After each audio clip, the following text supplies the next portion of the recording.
మనందరం కూడా కృప చేత నింపబడాలి. దైవ కృప, కృపా వరాల చేత మనం నింపబడాలి.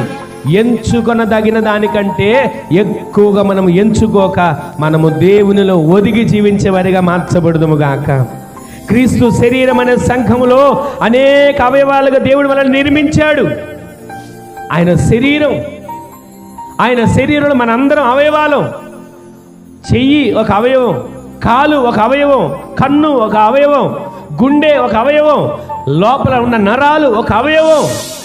ప్రతి అవయవాలుగా ఉన్న మనం ఇదిగో ఈ అవయవం లేకపోతే ఈ అవయవం పని చేయదు అనడానికి లేదు. అన్ని అవయవాలు కలిస్తేనే ఒక శరీరం. ఈ రోజున దేవుని సందులో సంఘములో శరీరంలో అవయవాలు ఉన్న మనం వ్యత్యాసాలు ఉండకూడదు, భేదాలు ఉండకూడదు, ఏ రకమైన భిన్న అభిప్రాయాలు కలగకూడదు. సంఘములో ఉన్న ప్రతి వారు కూడా ఇది క్రీస్తు శరీరము, ఈ క్రీస్తు శరీరంలో నేను ఒక అవయవాన్ని, ఆ అవయవానికి తగినట్లుగా నేను జీవిస్తాను. ఆమె చెప్పండి.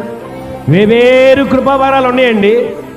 గుండెకి ఒక కృపావరం ఉంది, కిడ్నీకి ఒక కృపావరం ఉంది, లివర్కి ఒక కృపావరం ఉంది, అవయవాలన్నిటికీ నరాలకు ఒక కృపావరం ఉంది.